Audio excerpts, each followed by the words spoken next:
Rachel Winters was already running 15 minutes late when she saw the man fall. The wet pavement on Fifth Street had claimed another victim, and her first instinct was to keep walking. She had a 6-year-old daughter waiting at daycare, a boss who had already written her up twice for tardiness, and a life that allowed no room for delays. But her feet stopped anyway. The man lay sprawled on the rain-soaked sidewalk, papers from his briefcase scattered like fallen leaves around him. He was maybe 35, wearing an expensive gray suit now stained with water and grime. His face was twisted in pain as he clutched his ankle. Rachel looked at her watch, then at the man, then back at her watch. She thought of her daughter Emma, of the daycare's late pickup fees she couldn't afford, of the final warning her supervisor had given her just last week. Then she thought of what her mother used to say, "We're measured not by what we do when it's convenient, but by what we do when it costs us something." Rachel knelt beside him, her white blouse soaking up the dampness from the ground. "Don't move," she said gently. "Let me help you." The man looked up at her, his face pale with pain. "I'm fine. I just need a dash." He tried to stand and immediately collapsed back down with a sharp intake of breath. "You're not fine," Rachel said firmly, the same tone she used when Emma insisted she wasn't tired at bedtime. "Stay still. I'm calling an ambulance." "No, please," the man said quickly. "I have a meeting in 20 minutes. I can't miss it." Rachel almost laughed at the absurdity. Here was a man who clearly needed medical attention, worried about a meeting. But she understood that desperation, that fear of letting people down, of losing something important. "What's your name?" she asked, gathering his scattered papers. "Christopher," he said. "Christopher Hayes." "Well, Christopher, I'm Rachel, and I'm going to help you get somewhere safe. Then you can worry about your meeting." She flagged down a passing taxi, helped Christopher into the back seat despite his protests, and gave the driver the address of the nearest urgent care clinic. Christopher looked at her with a mixture of gratitude and concern. "You don't have to come with me," he said. "You must have somewhere to be." Rachel thought of her job, of the final warning, of the consequences waiting for her. "I do," she admitted. "But right now, you need help more than I need to be on time." At the clinic, Rachel stayed while they examined Christopher's ankle. A bad sprain, the doctor said, not broken, but serious enough to require rest and proper care. When Christopher finally emerged with crutches and a wrapped ankle, he found Rachel in the waiting room, anxiously checking her phone. "Thank you," he said simply. "I don't know why you stopped, but I'm grateful you did." Rachel managed to smile, though her stomach was in knots.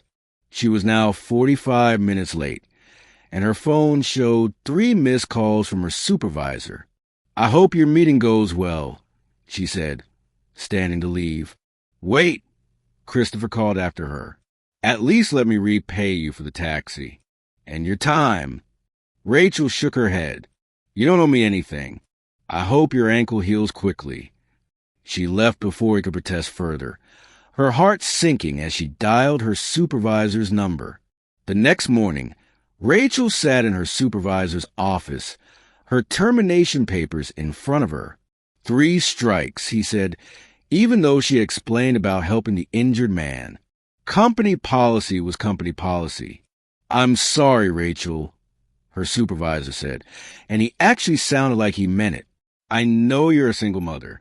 I know you work hard, but I have my orders from above." Rachel walked out of the building in a daze, her personal belongings in a cardboard box.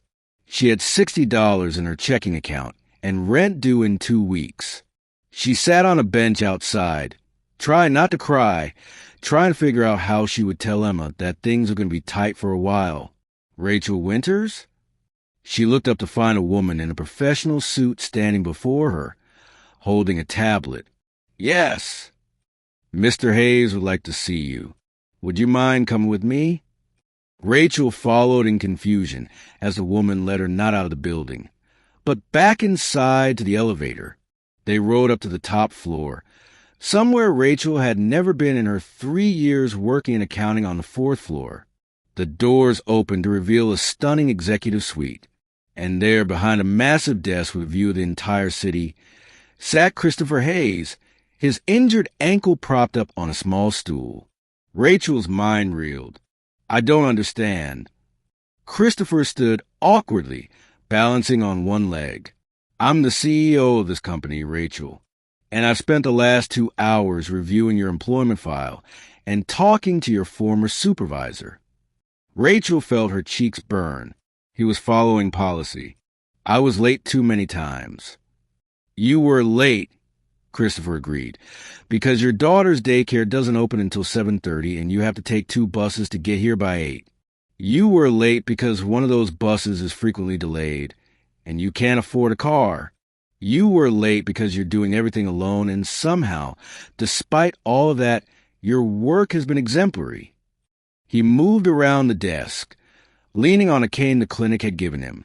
"Yesterday, you were late because you stopped to help a stranger who fell on the street. You missed work, knowing it would cost you your job, because you chose compassion over self-preservation." Rachel felt tears threatening. "I couldn't just leave you there." "No, you couldn't," Christopher said softly, "because that's who you are. Do you know how rare that is? I've built this company from nothing, Rachel. I've hired hundreds of people, and I can teach someone to be punctual. I can teach them procedures and policies, but I cannot teach them character. I cannot teach them the kind of integrity that makes someone sacrifice their own security to help a stranger."